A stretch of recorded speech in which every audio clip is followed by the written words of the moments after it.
Oke, baik.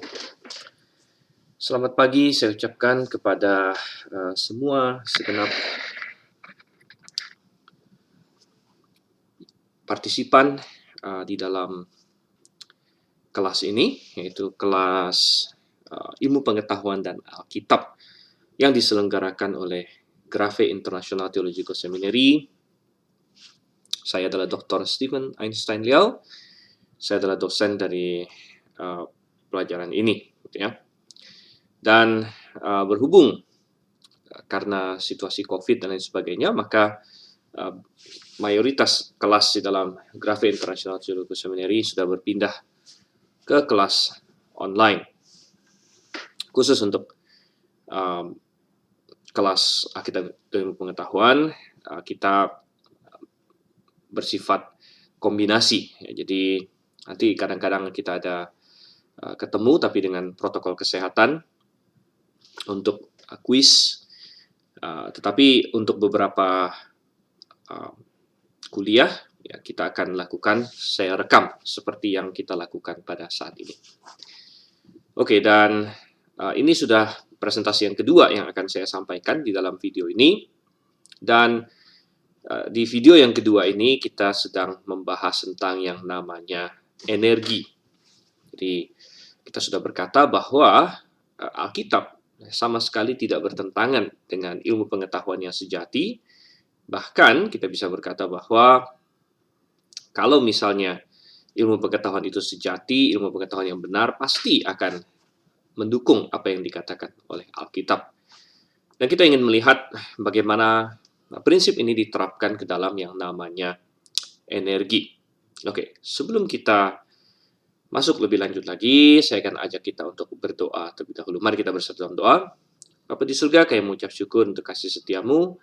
Kami ingin belajar pada pagi hari ini sesuatu mengenai firman-Mu, terutama bagaimana firman-Mu dan kebenaran konsep-konsep yang ada di dalamnya ternyata sangat didukung oleh apa yang kami dapatkan di alam semesta ini melalui pembelajaran akan alam semesta dalam apa yang kami sebut sains, karena kami yakin bahwa alam semesta ini Engkau yang ciptakan, oleh karena itu pastilah seiring dan seiras dengan firman-Mu.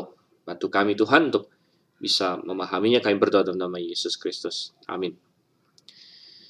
Oke. Kita melihat di sini energi ya. Sebenarnya mahasiswa mungkin ingat bahwa minggu yang lalu kita sudah mulai sedikit membahas topik ini, tapi kita belum selesai, kita baru mulai sedikit saja. Oleh karena itu saya akan mengulang beberapa hal sebelumnya. Oke, dan kenapa screen saya jadi gelap? Baik. Dan energi tentu adalah sesuatu yang sangat menarik bagi manusia. Manusia tahu ada berbagai jenis energi. Oke. Ya. Oke. Dan kita melihat di sini bahwa ada energi yang disebut sebagai energi listrik. Di sini kita melihat ya, dan energi kita butuhkan di mana-mana. Dan energi itu ada dalam berbagai bentuk. Manusia saat ini salah satu energi yang paling banyak berguna bagi manusia saat ini adalah energi listrik. Hampir semua alat-alat kita sudah memakai listrik karena listrik itu rupanya menjadi suatu bentuk energi yang mudah disimpan. Kita ada namanya baterai, dan listrik ada energi yang mudah juga disalurkan, sehingga ada berbagai jaringan listrik yang sudah masuk ke segala kota-kota dan segala rumah-rumah kita. Dan kita melihat di sini energi listrik, ya, salah satu bentuknya adalah petir. Jadi manusia sebenarnya sudah tahu tentang energi listrik sejak lama, tetapi belum bisa mempergunakannya. Barulah di abad-abad modern ini manusia bisa mempergunakan energi listrik tersebut. Dan salah satu guna energi listrik adalah energi listrik lalu diubah menjadi energi lain. Salah satu yang paling penting adalah energi cahaya. Jadi salah satu sifat energi yang kita lihat adalah bahwa energi itu bisa terus berubah dari satu bentuk ke bentuk lain atau berpindah ya bentuk dari satu bentuk energi ke energi yang lain. Nah, ada banyak sekali bentuk energi di dalam alam semesta ini. Tapi yang prominent antara lain misalnya energi cahaya, yaitu dalam bentuk gelombang elektromagnetik. Jadi lampu yang kita lihat, yang kita pasang di rumah kita, di kamar kita, di situ dia sebenarnya dia menggunakan ini ya, suatu material. Biasanya kalau bolam zaman dulu dia ada pakai metal-metal tertentu, yaitu tungsten dan lain sebagainya, yang jika dialiri listrik, dia akan mengeluarkan radiasi elektromagnetik, dan gelombang elektromagnetik itu akhirnya yang terlihat sebagai cahaya di mata kita. Jadi energi listrik berubah menjadi energi cahaya di sini. Nah, tapi kita sudah singgung juga di minggu yang lalu bahwa tentu proses transfer energi ini tidaklah 100% efisien, dan ada sebagian energi yang akan terhilang. Jadi tidak semua energi listrik itu pindah menjadi energi cahaya, sebagian akan terdisipasi atau berubah menjadi energi panas. Jadi tidak 100% tidak efisien, dan manusia dari dulu ingin menciptakan mesin atau konverter yang 100% efisien, namun itu mustahil, secara praktis mustahil, walaupun secara teoritis kita mencoba untuk mencapai hal tersebut ya. Jadi oleh sebab itu lampu yang dinyalakan lama-kelamaan dia pasti akan panas gitu. Ya, tetapi manusia terus-menerus mencoba mencari konversi yang paling efisien, dan kalau kita perhatikan bolam-bolam yang lebih modern ya itu semakin efisien, semakin modern semakin efisien. Bahkan yang terbaru ada bolam-bolam LED yang hanya dengan beberapa watt saja, kadang-kadang kurang dari 10 watt, kadang-kadang hanya 4-5 watt ya, bisa menghasilkan terang yang besar. Itu berarti konversinya semakin efisien gitu. Oke. Kemudian salah satu bentuk energi lain yang sangat signifikan adalah energi surya, energi matahari. Dan energi matahari signifikan karena ada terus. Setiap hari matahari menyinari bumi, ya, tetapi tentu kadang-kadang langit berawan, ya, tetapi matahari menyinari bumi di sini. Dan manusia berusaha untuk mengubah energi matahari menjadi energi listrik. Nah, ini yang terjadi di dalam panel-panel surya ini. Dan dalam hal ini manusia sebenarnya meniru alam, karena di dalam alam ada panel surya yang alami. Panel surya yang alami itu apa? Panel surya yang alami adalah daun tentunya. Jadi tumbuh-tumbuhan hijau, mereka punya daun-daun hijau, dan kita sudah belajar dalam proses biologi bahwa melalui daun-daun hijau ini, terutama ada zat yang namanya klorofil, maka sang tumbuhan bisa mengubah energi matahari menjadi cadangan energi bagi tumbuhan tersebut, yaitu energi kimia di dalam tumbuhan tersebut. Jadi tentu manusia tidak bisa melakukan itu, artinya manusia tidak mampu untuk mengubah energi matahari menjadi energi kimia secara langsung pada tubuh kita, karena tubuh kita tidak punya alat yang Tuhan ciptakan untuk itu. Ya. Tapi manusia mencoba mengubah energi matahari, energi surya panas menjadi energi listrik, dan panel-panel surya ini juga makin lama makin efisien.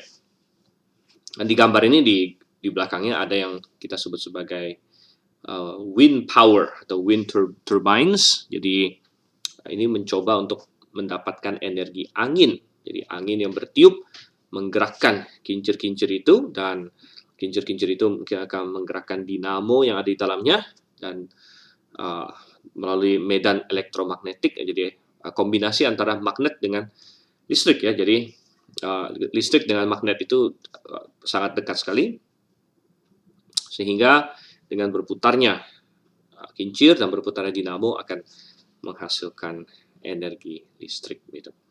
Dan ini menjadi energi surya dan energi listrik sekarang sedang populer-populernya karena dianggap sebagai energi yang hijau atau energi yang tidak menghabiskan bahan baku gitu ya.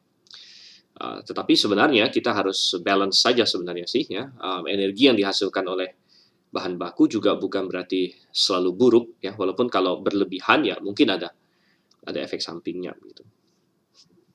Oke, kemudian tadi kita bicara mengenai energi kimia. Energi kimia adalah energi yang bisa langsung dipakai oleh makhluk hidup karena kita adalah makhluk hidup yang berbasis organik. Jadi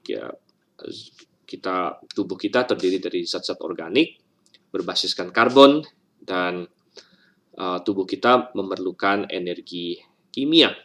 Dan di sini di foto di sini ada gambar seekor binatang. Ini predator, cheetah. Ya, cheetah. Ini adalah binatang darat paling cepat di seluruh dunia.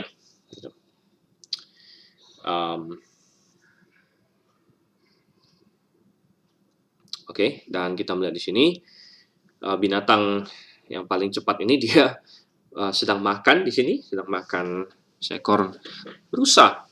Ya, dan tentunya tubuh dia sudah Tuhan ciptakan sedemikian rupa untuk bisa mengambil asupan dari energi kimia yang tersimpan di dalam rusa ini dicerna, yaitu berupa karbohidrat, protein, dan lemak. Dan manusia juga mirip, kita juga makan makanan kita makan dan diserap oleh tubuh dan kemudian dijadikan sumber energi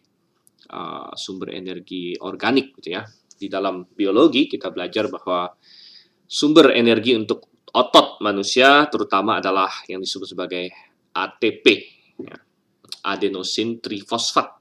Jadi kita bisa bergerak, kita bisa beraktivitas karena otot-otot kita bisa berkontraksi. Jadi bagaimana kita bisa menggerakkan rangka tubuh kita karena otot-otot kita itu terpasang dari satu sendi ke sendi lain. Misalnya otot bicep ya, otot bicep tersambung dari kita bilang ini apa ini? Siku gitu ya.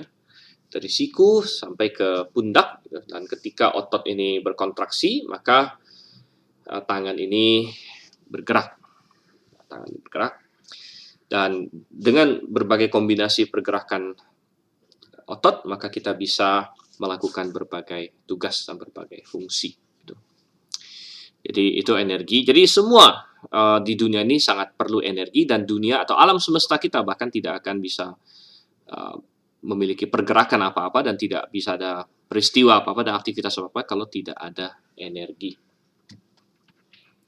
Dan betapa pentingnya energi terlihat ya di dalam Alkitab kita melihat bahwa Tuhanlah yang menciptakan sumber energi, Tuhanlah yang menciptakan energi itu.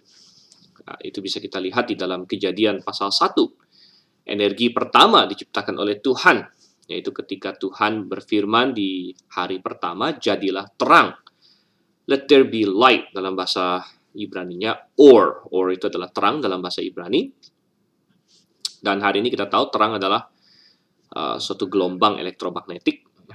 Tapi bisa juga terang itu dalam bentuk partikel ya. Jadi sudah kita bahas minggu yang lalu bahwa terang itu punya dualitas sifat, dia bisa gelombang, dia bisa partikel. Tetapi oke, kita bisa memahami terang sebagai gelombang elektromagnetik dan itu adalah suatu bentuk energi terang. Jadi Tuhan yang menciptakan itu. Dan sebelum terang itu muncul, bahkan sebelumnya dari mana bisa ada energi? Ya, kalau kita baca di dalam Kejadian, saya bacakan dulu Kejadian pasal 1 ayatnya yang ke 1 dan 2. Di sini dikatakan apa? Pada mulanya Allah menciptakan langit dan bumi belum berbentuk dan kosong. Gelap gulita menutupi samudera raya dan roh Allah melayang-layang di atas permukaan air. Roh Allah melayang-layang, kata melayang-layang berasal dari kata Ibrani merachefet. Ya, merachefet adalah suatu partisiple PL dan bisa berarti bervibrasi, gitu ya. Bervibrasi, atau di tempat lain di Alkitab digambarkan seperti burung yang mengepak-ngepakkan sayapnya. Nah, burung yang mengepak-ngepakkan sayapnya, oleh karena itu tidak heran bahwa Roh Kudus salah satu simbolnya adalah burung merpati. Ya, burung merpati. Oke, sebentar. Agak sedikit. Ya. Oke.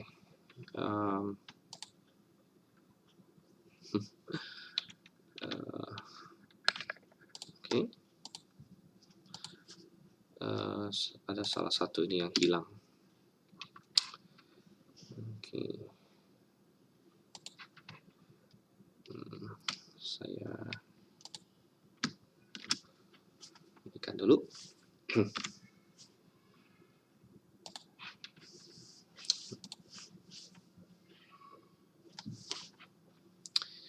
Dan berarti bahwa energi dari alam semesta ini berasal dari Roh Allah.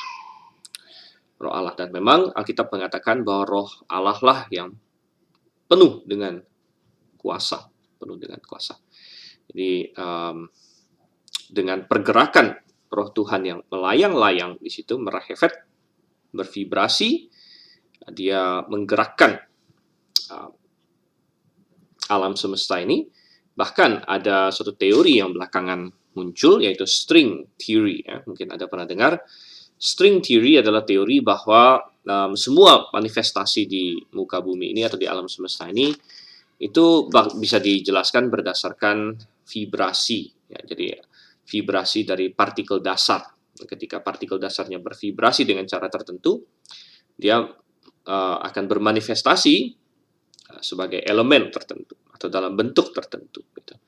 Jadi itu sangat menarik sekali, walaupun teori ini akhirnya belum ada titik terangnya lagi setelah dicetuskan ya beberapa puluh tahun yang lalu, namun tetap menjadi teori yang sangat menarik dan berhubungan dengan Roh Allah yang bervibrasi ini atau yang bergerak. Ya. Oke, dan kita melihat sekarang kita masuk ke namanya termodinamika. Termodinamika, studi tentang energi. Ya, dan kalau kita mempelajari energi, maka hal ini dapat memberikan kepada kita pengukuhan akan kebenaran Alkitab. Oke. Dan salah satu yang paling jelas adalah tentang kedua hukum termodinamika. Jadi ini adalah hukum dalam sains yang sangat penting untuk dipahami dan ternyata sangat mendukung apa yang Alkitab katakan. Kenapa studi tentang energi disebut termodinamika? Karena riset-riset awal berhubungan dengan tenaga panas. Jadi makanya termo itu mengindikasikan bahwa kita mempelajari tentang panas, termodinamika. Karena memang yang dipelajari pertama berhubungan dengan tenaga panas. Tetapi hukum termodinamika ini belakangan dikonfirmasi berlaku untuk semua jenis energi. Oke. Nah, hukum termodinamika itu apa saja? Pertama kita lihat hukum termodinamika pertama.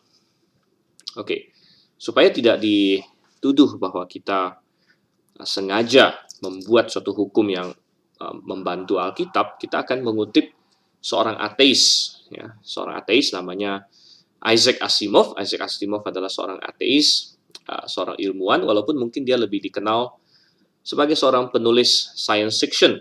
Jadi ada buku-buku dia science fiction yang cukup terkenal, tapi dia juga banyak bicara mengenai science. Jadi kita mengutip dia supaya membuktikan bahwa ini bukan kita sengaja cari-cari untuk mendukung Alkitab. Artinya ini adalah sesuatu yang diakui oleh dunia sains. Gitu. Hukum termodinamika pertama berkata, energi dapat ditransfer dari satu tempat ke tempat lain atau diubah dari satu bentuk ke bentuk lain, tetapi ia tidak dapat diciptakan atau dihancurkan. Jadi tadi kita sudah melihat dari berbagai ilustrasi bahwa memang energi itu berubah-ubah terus, berubah bentuk, berubah tempat. listrik bisa dialirkan pertama dari pembangkit listrik mungkin PLTU, PLTA, macam-macam. Kemudian dialirkan ke rumah, dari rumah listrik itu kemudian menjadi bentuk energi lain, dia masuk ke lampu kita menjadi energi terang tadi, ya, kemudian dia masuk ke mana lagi? Ya, dia masuk ke kulkas, microwave, ya, dia masuk ke kompor listrik, dia masuk ke mesin cuci, dan banyak lagi yang lain, dan diubah menjadi energi yang sesuai untuk masing-masing peralatan itu. Ya. Tetapi energi tidak bisa dihancurkan, tidak bisa energi itu hilang sama sekali, dan tidak bisa juga diciptakan. Sehingga dengan kata lain, hukum termodinamika 1 berkata bahwa jumlah total energi di alam semesta ini adalah konstan, karena tidak bisa diciptakan dan tidak bisa dihancurkan. Jadi jumlah total energi adalah konstan. Dengan kata lain, Asimov juga berkata tidak ada yang tahu mengapa energi terjaga. Ya, kenapa demikian? Kan tidak ada yang tahu. Oke, jadi ini hukum yang sangat menarik sekali. Dan kita bisa merasa kehabisan energi, seolah-olah kita memakai energi. Tapi kita memakai energi itu, sebenarnya energi itu hanya berubah bentuk saja. Ya, misalnya kita pakai mobil itu dia pakai energi apa? Ya, kebanyakan mobil hari ini masih pakai bensin. Nah, bensin itu adalah energi kimia. Jadi ada energi yang terkandung di dalam zat bensin tersebut yang bisa dipantik dengan api, terjadi pembakaran, proses pembakaran di situ. Dan dalam proses pembakaran itu terjadi ledakan-ledakan di mesin, di pistonnya, yang menggerakkan tuas dan sebagainya, menggerakkan ban mobil. Jadi berarti bahwa energi kimia melalui peralatan mesin diubah menjadi energi gerak. Diubah menjadi energi gerak, tapi tidak sempurna karena sebagian akan hilang dalam bentuk panas seperti yang sudah kita katakan tadi. Tapi sebenarnya energi itu tidak hilang secara absolut, melainkan hanya berubah menjadi energi lain. Energi gerak juga akan berubah menjadi energi panas. Berubah menjadi energi panas karena terjadi friksi antara ban dengan jalanan misalnya. Ya. Nah, jadi energi hanyalah berubah bentuk dari satu bentuk ke bentuk yang lain. Oke. Nah, mungkin ada yang berkata, bukankah di hukum termodinamika 1 ini ada pengecualian karena materi bisa diubah menjadi energi. Ini adalah salah satu penemuan dalam fisika nuklir, ya, bahwa ternyata materi bisa diubah menjadi energi. Jadi sebenarnya materi atau massa adalah bentuk lain dari energi. Dan di dalam kimia ada yang namanya hukum kekekalan massa. Dalam hukum kekekalan massa, dalam suatu reaksi kimia, massa yang masuk harus sama dengan massa yang keluar. Gitu. Tapi ada pengecualiannya adalah di dalam reaksi reaksi nuklir maksudnya. Dalam reaksi nuklir bisa jadi ada massa yang berubah langsung menjadi energi. Gitu. Jadi keduanya biasanya tidak saling bertukar, tapi sebenarnya bisa, yaitu dalam reaksi nuklir. Hanya dalam reaksi nuklir lah bisa terjadi pergerakan antara massa menjadi energi atau energi menjadi massa. Jadi hukum termodinamika pertama ini tetap berlaku kalau kita melihat massa sebagai bentuk lain dari energi. Ya, dan suatu persamaan yang sangat terkenal yang dicetuskan oleh Albert Einstein, E sama dengan mc kuadrat. Energi sama dengan massa kali kecepatan cahaya kuadrat. Jadi jumlah massa yang kecil sebenarnya sudah mengandung energi yang sangat besar karena dikalikan dengan C kuadrat. C kuadrat adalah angka yang besar. Ya, kecepatan cahaya saja sudah sangat besar, tapi dikuadrat lagi, dikalikan dengan massa. Jadi massa yang kecil sudah mengandung energi yang besar sekali. Tapi sebenarnya keduanya bisa saling saling bertukaran, tetapi hanya dalam reaksi nuklir gitu.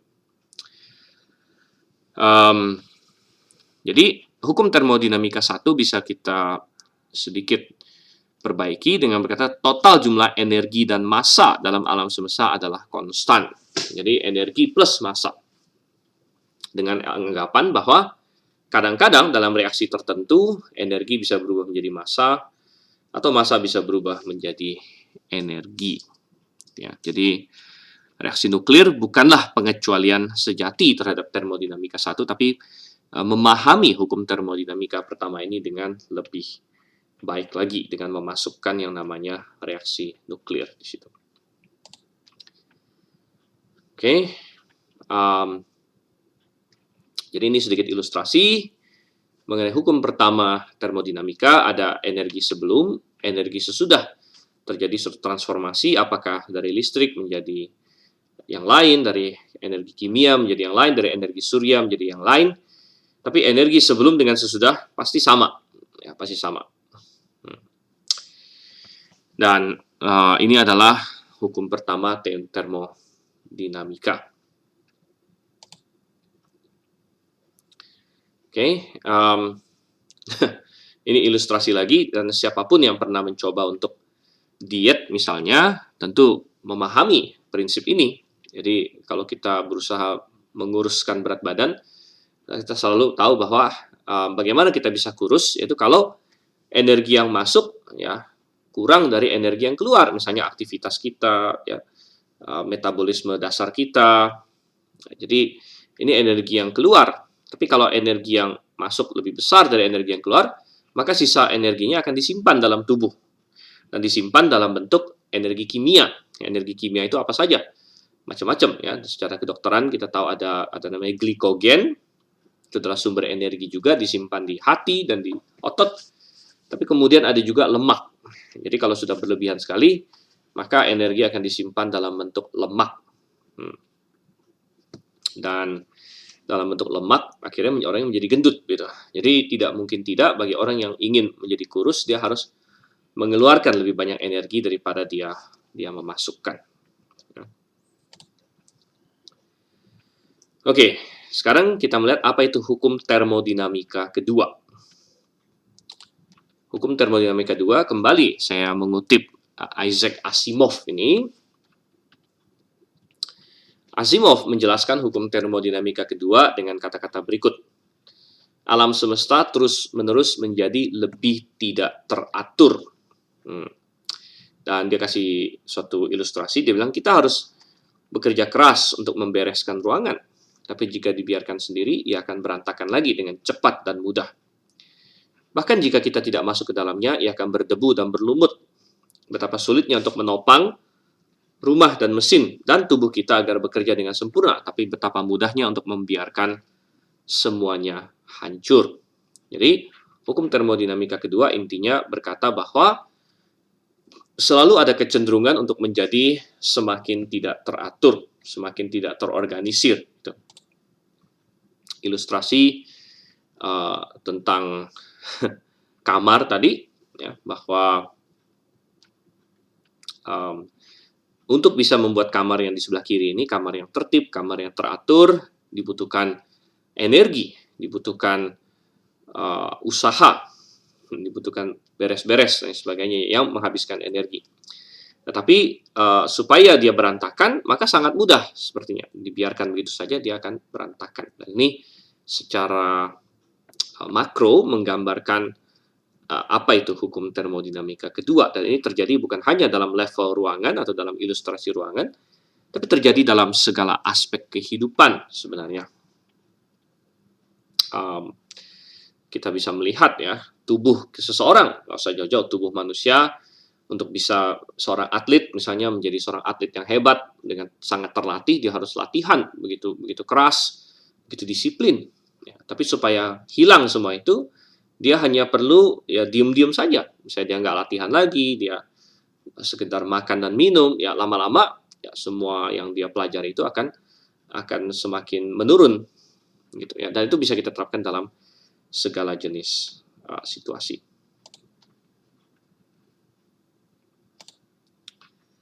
Dan kita melihat bahwa tidak ada pengecualian terhadap hukum termodinamika 1 dan 2. Termodinamika 1 berbicara mengenai energi yang terus terjaga, tapi hukum termodinamika 2 berbicara mengenai bahwa energi walaupun terus terjaga, namun semakin tidak teratur. Ya, semakin tidak teratur, dan makin banyak yang berubah menjadi energi yang tidak bisa dipakai. Ya, energi yang tidak bisa dipakai itu terutama adalah energi panas. Ya, energi panas. Jadi dia masuk ke energi panas dan ketidakteraturan bertambah, dan ketidakteraturan itu istilahnya adalah entropi, sebenarnya entropi. Nanti kita akan lihat di situ.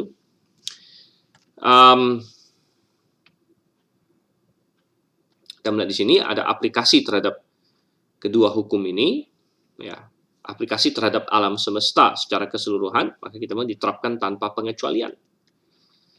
Nah, aplikasi terhadap sistem lokal yang tertutup, walaupun ini hanya ada secara teoritis karena tidak ada sistem lokal yang benar-benar tertutup, maka diterapkan tanpa pengecualian juga. Ya, tapi terhadap sistem lokal yang terbuka, kedua hukum ini diterapkan sebagai kecenderungan dasar, benar dalam mayoritas kasus, dengan pengecualian kondisi-kondisi spesial yang akan dibahas nanti, dan selalu akan melibatkan faktor-faktor luar sehingga kedua hukum tetap benar di alam semesta. Jadi dalam suatu sistem lokal bisa saja energinya bertambah. Ya, bisa saja bertambah kalau dia terbuka, jadi ada energi dari tempat lain masuk. Tapi kan energi dari tempat lain masuk, berarti energi tempat lain berkurang, gitu kan? Jadi total di alam semesta tetap sama. Makanya kita bilang ketika kedua hukum ini diterapkan pada alam secara keseluruhan, diterapkan tanpa pengecualian. Misalnya termodinamika 1, seluruh jumlah energi di seluruh alam semesta ini ya pasti sama terus. Demikian juga terhadap sistem lokal yang tertutup. Kalau misalnya kita bisa melokalisasi suatu tempat eksperimen, lalu kita bikin eksperimen dan itu tertutup secara sempurna walaupun tidak mungkin, ya, maka jumlah energi yang ada di sini juga pasti sama terus. Ya.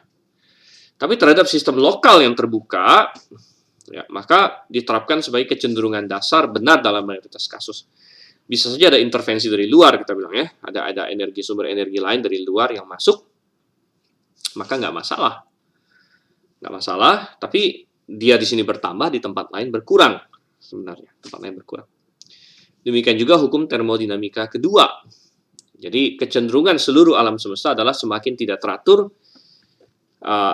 dan kalau untuk sistem lokal yang tertutup juga sama, pasti cenderung makin tidak teratur. Nah, untuk sistem lokal yang terbuka, kecenderungannya begitu, walaupun ada pengecualian seperti tadi, misalnya sebuah kamar akan cenderung untuk semakin tidak teratur, tapi bisa nggak ada intervensi? Bisa ada seseorang masuk, dia beresin itu kamar itu. Nah, itu adalah intervensi luar. Dan dalam intervensi luar itu, maka bisa keteraturannya meningkat. Ya, keteraturan meningkat, tapi sekali lagi ada intervensi luar. Oke ya, saya harap ini cukup dipahami. Oke, kita lanjut lagi. Lalu kita bahas di sini, fokus ke hukum termodinamika kedua, yaitu bahwa alam semesta ini atau suatu sistem yang mengandung energi selalu cenderung untuk semakin tidak teratur. Dan ketidakteraturan ini dikasih satu nama, yaitu entropi. Entropi selalu meningkat. Jadi entropi itu ukuran peningkatan energi yang tidak dapat dipakai untuk pekerjaan di alam. Jadi kalau energi kimia di dalam otot itu kan masih bisa dipakai.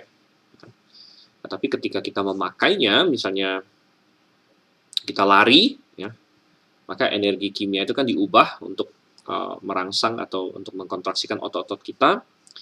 Dan yang terjadi apa? Ya, ada panas yang dikeluarkan.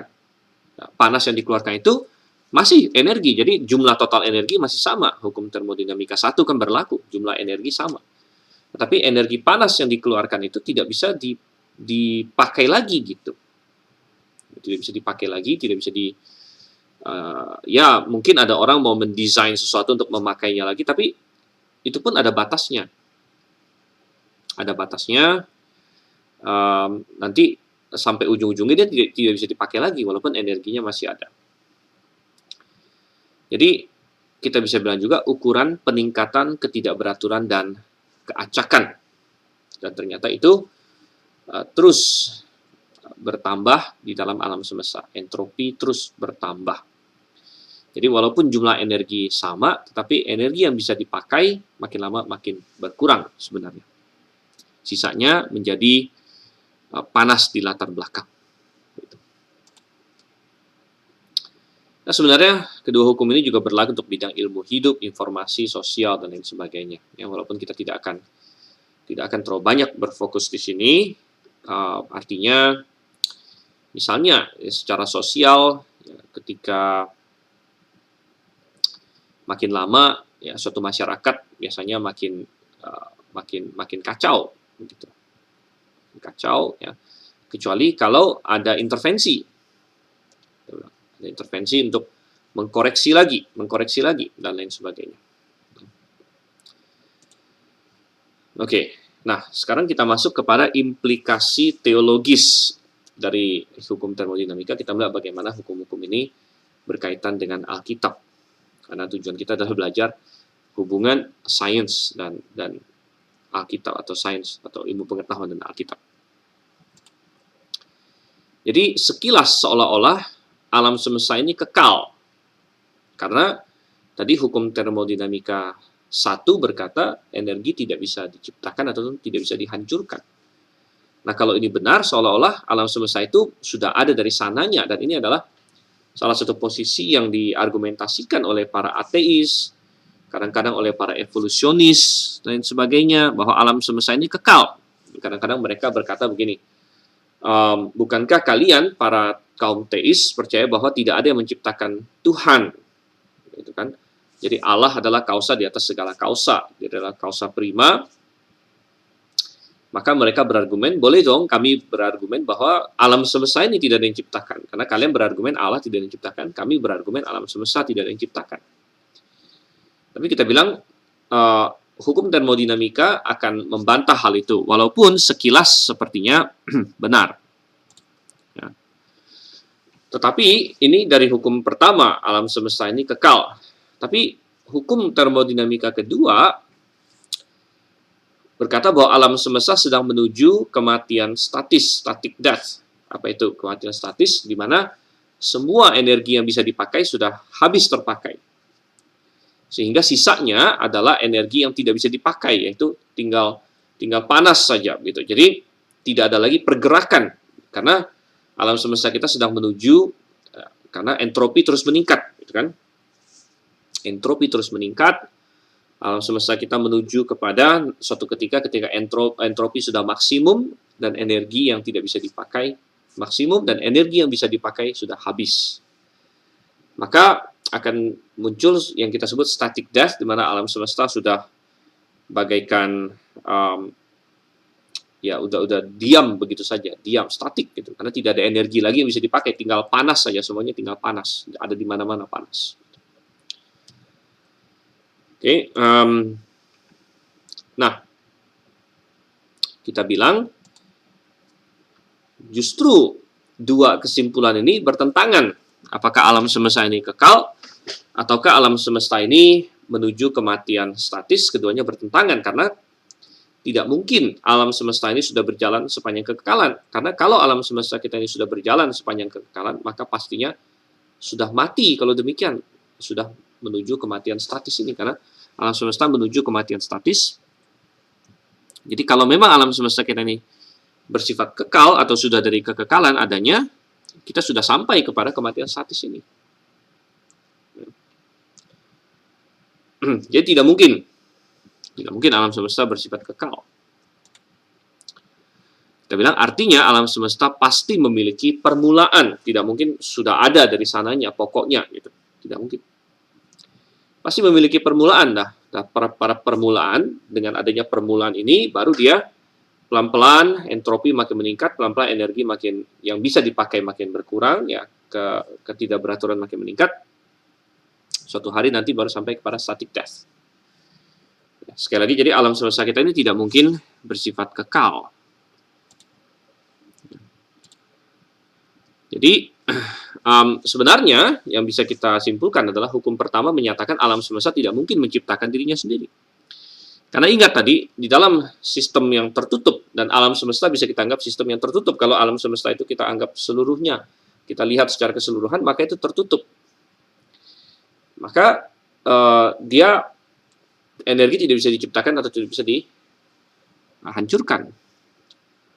Tetapi kalau ada intervensi dari luar alam semesta, nah mungkin bisa, gitu. Jadi alam semesta tidak mungkin menciptakan dirinya sendiri. Nah, energi tidak bisa diciptakan atau tidak bisa dihancurkan. Kalau gitu, energi datang dari mana? Sedangkan hukum kedua menyatakan alam semesta pasti memiliki permulaan. Karena tadi kita bilang, kalau misalnya alam semesta sudah kekal, kita sudah sampai kepada static death. Maka satu-satunya kesimpulan adalah ada seorang pencipta yang berada di luar alam semesta. Jadi, pencipta berada di luar alam semesta, dia ciptakan alam semesta, sehingga alam semesta itu punya permulaan, tapi juga di dalam alam semesta itu sendiri, energi tidak bisa diciptakan atau dihancurkan. Ya, jadi, hukum termodinamika 1 dan 2 menuntun kita kepada kesimpulan bahwa ada seorang pencipta. Ini adalah suatu kesimpulan yang sangat luar biasa dan sangat indah. Nah, kalau kita selidiki Alkitab, maka kita mendapatkan bahwa Alkitab memberikan petunjuk atau jawaban mengenai asal-usul kedua hukum ini. Di Kejadian 2 ayat 2-3, kita membaca bahwa pada hari ke-7 setelah Allah menciptakan langit dan bumi dalam 6 hari, maka Allah beristirahat pada hari yang ke-7. Dan setelah Allah beristirahat pada hari yang ke-7, kita bisa bilang tidak ada lagi energi yang diciptakan. Tidak ada lagi energi yang diciptakan. Sedangkan di Ibrani 1 ayat 3, Kristus menopang segala sesuatu. Tidak ada energi yang dihancurkan. Jadi, pada minggu-minggu penciptaan, energi diciptakan. Tadi kita sudah bahas di awal sekali, pada hari pertama, terang diciptakan. Dan roh Allah merahefet tadi kan, bervibrasi. Ya, menyalurkan energi kepada materi yang telah diciptakan itu. Dan penciptaannya terus berlangsung. Ya, hari keempat menciptakan matahari, bulan, dan bintang. Itu semua objek-objek yang penuh dengan energi. Ya, matahari penuh dengan energi, bintang-bintang adalah penuh dengan energi. Jadi setiap hari penciptaan Tuhan terus menciptakan energi. Ya, pada hari ke-7 Allah beristirahat. Tidak ada energi yang diciptakan. Dan Kristus menopang segala sesuatu sehingga tidak ada energi yang dihancurkan juga. Kita sudah sedikit melihat bahwa kalau bukan Tuhan menopang alam semesta ini, alam semesta akan hancur. Tapi Kristus menopang segala sesuatu. Katakan di sini. Ya, selama 6 hari penciptaan, Tuhan menciptakan energi. Dan setelah itu energi dijaga. Dan bukan berarti tidak ada entropi, tapi selalu diimbangi. Jadi apakah sudah ada entropi pada waktu itu? Sudah ada, tapi entropinya ada mekanisme untuk mengimbangi, sehingga dari entropi yang ada itu bisa kembali di reset begitu. Kita mungkin tidak tahu caranya. Nah, bagaimana dengan hukum kedua termodinamika? Apakah Alkitab memberikan indikasi kapan hukum kedua termodinamika itu mulai? Dan kita mendapatkan itu adalah sejak manusia jatuh dalam dosa. Dan di Kejadian pasal 3 kita membaca bahwa manusia jatuh dalam dosa karena menentang Tuhan. Dan sejak itu maut masuk ke dalam dunia. Itu yang ditegaskan juga di dalam kitab Roma, bahwa maut masuk karena dosa. Dan maut adalah entropi yang sudah paling ultimate. Ya. Entropi terhadap makhluk hidup yang paling ultimate adalah maut sebenarnya. Jadi entropi dimulai pada saat ada dosa. Ya, maksudnya hukum termodinamika kedua, bahwa segala sistem cenderung untuk meningkatkan entropi. Nah, sebelum kejatuhan dalam dosa, tadi kita sudah katakan bahwa bisa jadi sudah ada entropi, tapi entropinya tidak punya kecenderungan untuk meningkat. Jadi ada entropi, nanti entropinya akan di-reset lagi, begitu. Tidak kecenderungan untuk meningkat terus. Tapi semenjak ada dosa, maut masuk, maka sejak saat itu manusia dan alam semesta ini cenderung untuk meningkatkan ketidakteraturan. Tubuh manusia juga cenderung akan menuju kematian. Itu salah satu gambaran entropi yang paling jelas, bahwa akhirnya tubuh manusia tidak bisa bertahan selama-lamanya lagi. Mau tidak mau pasti lama-lama akan makin menua, makin mereot. Ya. Dan hanya dengan usaha yang luar biasa, tubuh kita ini terus dipertahankan. Setelah seseorang menjadi dewasa, mungkin puncak-puncak manusia itu kan umur berapa? 20-an, 30-an. Habis itu semua sudah menurun. Ya, semakin menurun.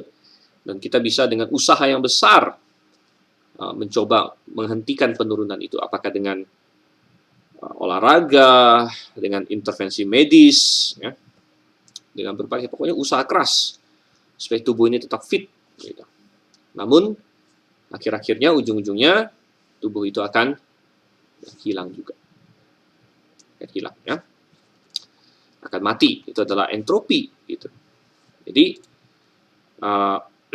kita bilang hukum itu dimulai, hukum termodinamika kedua dimulai ketika manusia jatuh dalam dosa. Nah, ketika manusia jatuh dalam dosa, seluruh alam semesta ikut jatuh bersama dengan manusia. Jadi bukan hanya manusia, tapi dunia ini, karena dunia sudah ditaklukkan kepada manusia, diberikan di bawah kendali manusia. Ya. Maka hukum ini berlaku untuk semua wilayah kekuasaan manusia. Roma 8 ayat 22, katakan sebab kita tahu bahwa sampai sekarang segala makhluk sama-sama mengeluh dan sama-sama merasa sakit bersalin. Jadi Alkitab berargumen bahwa ketika manusia jatuh dalam dosa, bukan hanya manusia yang kena getahnya, semua makhluk dan binatang pun merasa sakit bersalin, walaupun manusia yang jatuh dalam dosa. Jadi hukum termodinamika kedua juga bukan hanya berlaku pada tubuh manusia akhirnya, tapi pada seluruh alam semesta. Ayat-ayat yang menyatakan hukum ini antara lain Mazmur 102 ayat 26 sampai 28, saya bacakan. Mazmur 102 ayat 26 sampai 28. Dahulu telah kau letakkan dasar bumi, dan langit adalah buatan tanganmu. Semuanya itu akan binasa, tapi engkau tetap ada, dan semuanya itu akan menjadi usang seperti pakaian. Seperti jubah engkau akan mengubah mereka, dan mereka akan berubah. Tapi engkau tetap sama, dan tahun-tahunmu tidak berkesudahan. Jadi manusia digambarkan di sini, bukan hanya manusia, tapi bumi dan langit dan segala macam, lama-lama akan menjadi usang, katanya. Akan menjadi usang seperti pakaian. Pakaian kalau dibiarkan, dia akan dimakan ngengat, akan rusak, ya, fabrik-fabriknya akan rusak, dan sebagainya. Yesaya 51 ayatnya yang ke-6. Arahkanlah matamu ke langit, dan lihatlah ke bumi di bawah. Sebab langit lenyap seperti asap, bumi memburuk seperti pakaian yang sudah usang, dan penduduknya akan mati seperti nyamuk. Jadi langit lenyap seperti asap, bumi memburuk seperti pakaian yang sudah usang. Gambaran yang sama di sini menggambarkan bahwa selalu ada decay, antropi, perusakan, penurunan.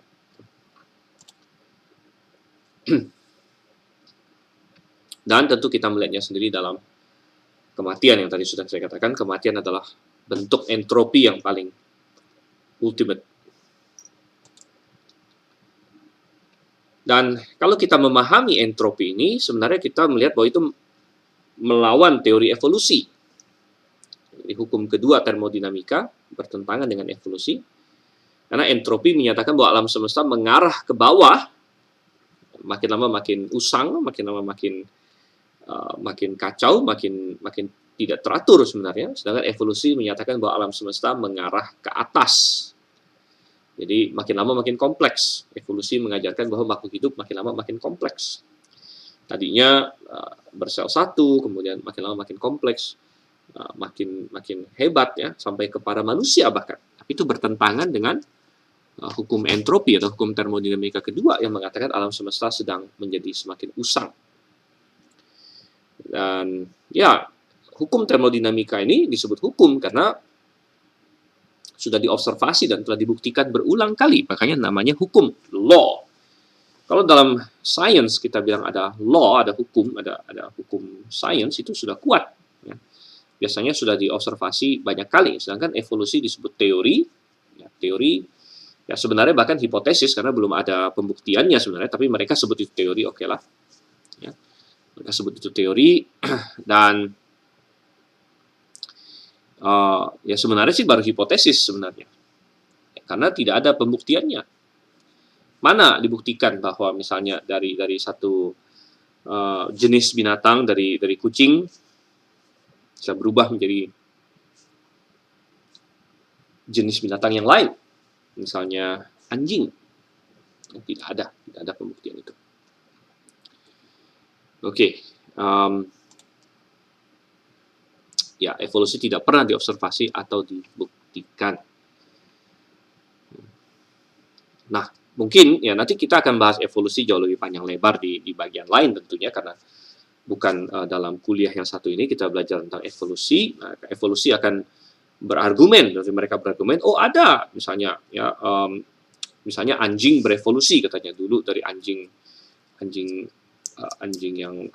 katakanlah anjing kampung ya dia berubah menjadi anjing ras gitu kan, tapi itu bukan perubahan jenis sebenarnya karena masih sama-sama anjing. Yang tidak ada adalah misalnya dari satu jenis berubah menjadi jenis lain.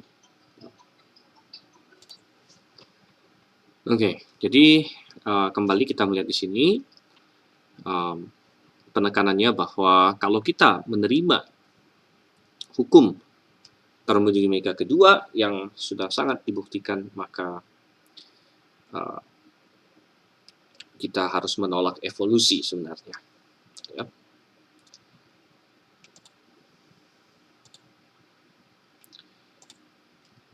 Nah, tentu evolusionis akan berargumen, mereka bilang hukum ini bisa saja tidak benar, bisa jadi hukum termodinamika kedua tidak benar, atau mereka bisa berkata hukum ini hanya berlaku untuk sistem tertutup, sedangkan bumi adalah sistem terbuka. Dan mereka bisa berkata bahwa banyak kasus yang berlawanan dengan hukum ini, misalnya benih bisa menjadi pohon, embrio bisa menjadi manusia, yang berarti dari sederhana bisa menjadi kompleks, kan? Misalnya satu benih dia bisa berubah menjadi pohon yang sangat besar, jadi kan dari sederhana menjadi kompleks. Embrio di dalam rahim seorang wanita bisa menjadi manusia dewasa, berarti itu kan juga dari sederhana menjadi kompleks. Nah, jadi mereka berargumen ternyata bisa. Gitu. Nah, memang benar bahwa kita bilang dari sebuah benih dia bisa berubah menjadi pohon yang sangat besar, dan itu tidak mendukung evolusi sebenarnya. Itu justru mendukung kehebatan Tuhan. Nanti kita akan jelaskan mengapa demikian. Ada suatu pepatah bahwa seorang anak kecil bisa menghitung ada berapa jumlah biji di dalam sebuah apel. Caranya dia tinggal buka apel tersebut, dia hitung bijinya. Tapi dikatakan hanya Tuhan yang tahu ada berapa apel di dalam sebuah biji.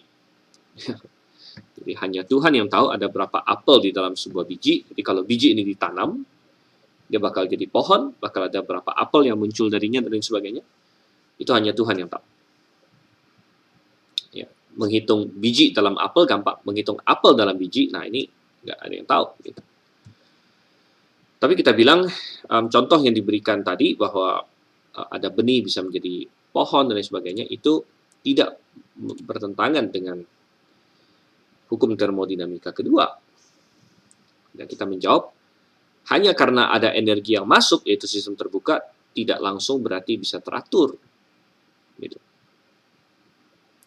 Karena energi yang masuk ya itu tidak berarti langsung teratur.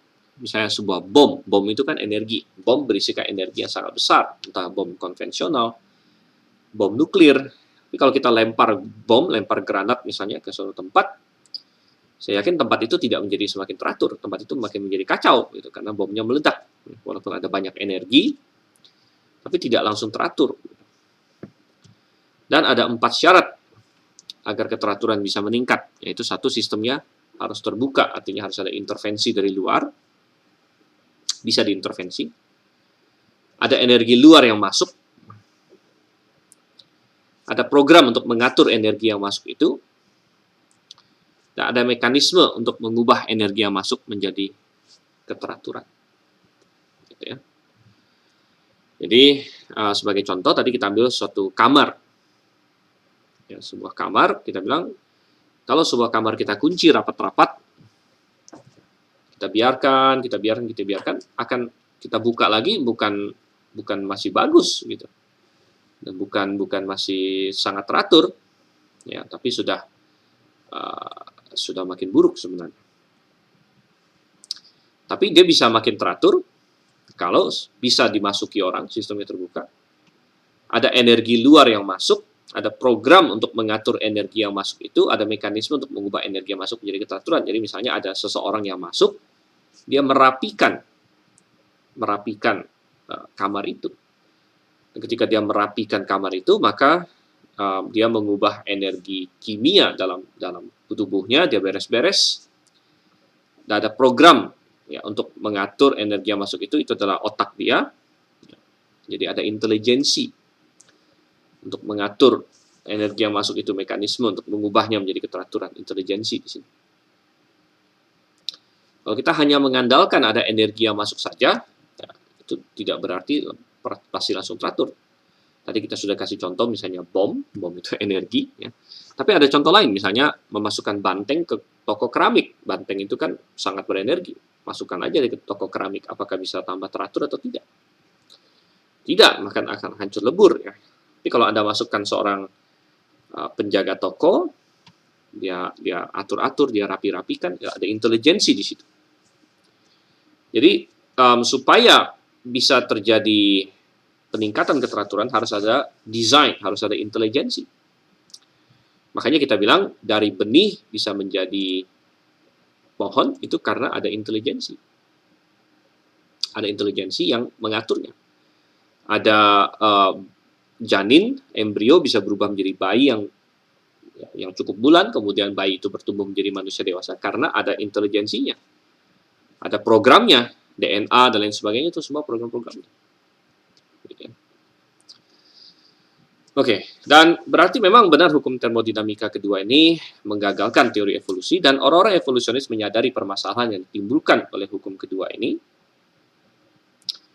Sehingga ada yang mencoba untuk mengatakan bahwa kedua hukum ini dapat tidak berlaku di suatu ruang dan waktu yang tidak dapat diobservasi. Mereka bisa berargumen bahwa bisa saja di luar angkasa sana ada tempat yang di mana hukum termodinamika kedua ini tidak berlaku, dan di situ energi diciptakan dan entropi di reset kembali. Tapi kita bilang ini sebenarnya bukan sains, karena sains kan berdasarkan apa yang bisa diobservasi. Kalau mereka bilang, oh di suatu tempat yang tidak bisa diobservasi terjadi hal ini, itu sama dengan tebak-tebakan, sama dengan mitos atau dongeng. Karena kita tidak ada mengobservasi itu. Nah, contoh orang yang mengajukan teori seperti ini adalah Fred Hoyle dengan membuat suatu model namanya model steady state, menyatakan bahwa di suatu tempat tertentu yang tidak kelihatan ada produksi hidrogen. Produksi hidrogen ini menjadi supply energi yang terus-menerus untuk alam semesta ini, sehingga entropi tidak mencapai maksimum. Gitu. Tapi kita bilang sekali lagi ini bukan sains, ini hanya tebak-tebakan saja. Karena sains harus berdasarkan sesuatu yang bisa diobservasi. Sehingga Paul Davies berkata, misteri terbesar adalah dari mana datangnya keteraturan di dunia ini. Karena kita melihat dunia kita ini adalah dunia yang mulai sangat teratur, makin lama makin tidak teratur, makin lama makin tidak teratur. Sehingga pertanyaannya, keteraturan yang awal ini datang dari mana? Nah, mungkin semua kita familiar dengan mainan yang bisa gerak sendiri, tapi harus kita kerek dulu. Misalnya mobil atau orang-orangan yang bisa jalan begitu.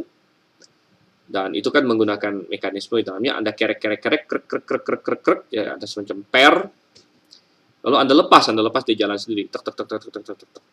Tapi begitu sudah habis kerekan awalnya, dia akan berhenti. Nah, sebenarnya dunia kita sama, gitu. Ada orang yang menaruh keteraturan awal. Dan keteraturan awal ini kemudian lama makin habis, entropi makin bertambah, ketidakteraturan bertambah. Suatu hari nanti akan habis. Nah, pertanyaannya, dari mana keteraturan awal ini? Siapa yang, kalau dalam ilustrasi mainan tadi, siapa yang kerek awalnya itu? Jadi mau tidak mau kita harus berkata ada Tuhan di situ. Ya. Ini sangat kuat mendukung adanya Tuhan.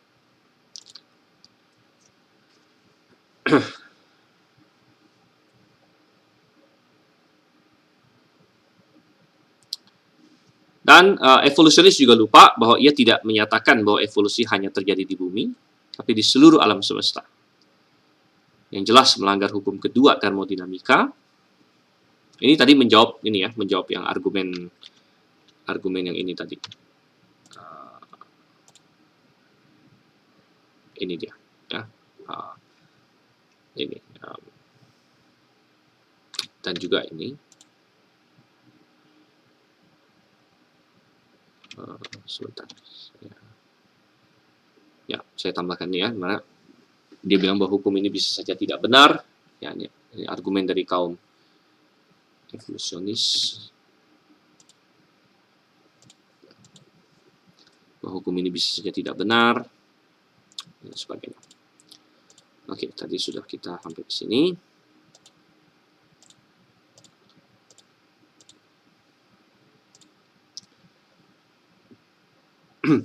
Kemudian mengenai pertumbuhan atau kehidupan makhluk hidup, semua bisa terjadi dengan susah payah, tidak alami, melalui usaha yang keras. Itu pun hanya untuk sementara. Tadi yang kita bilang janin berubah menjadi manusia yang dewasa, itu dengan susah payah, dengan banyak usaha. Coba aja kalau Anda tidak makan, tidak susah payah cari makan, akan mati gitu ya. Tapi dengan usaha yang keras itu pun, akhirnya hidup hanya bertahan untuk sementara. Dan ujung-ujungnya kematian tetap datang. Demikian juga dengan pohon, dengan semua yang lain. Jadi kembali menggarisbawahi adanya entropi yang terus meningkat.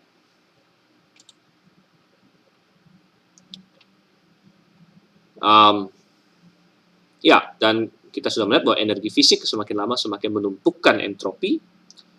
Tapi apa kata Tuhan? Sebab itu kami tidak tawar hati, tapi meskipun manusia lahiriah kami semakin merosot, namun manusia batiniah kami dibaharui dari sehari ke hari. Jadi kita harus kembali, apakah manusia tidak punya pengharapan karena alam semesta ini menuju kematian statis? Manusia juga pasti mati, yang pasti mati. Tidak, manusia punya pengharapan karena sumber segala energi adalah Tuhan. Dan manusia lahiriah kita semakin merosot, tapi manusia batiniah kita dibaharui dari sehari ke sehari. Dan ini terutama benar bagi orang yang sudah menerima Yesus Kristus sebagai Tuhan dan Juru Selamat, maka roh mereka sudah diperbaharui.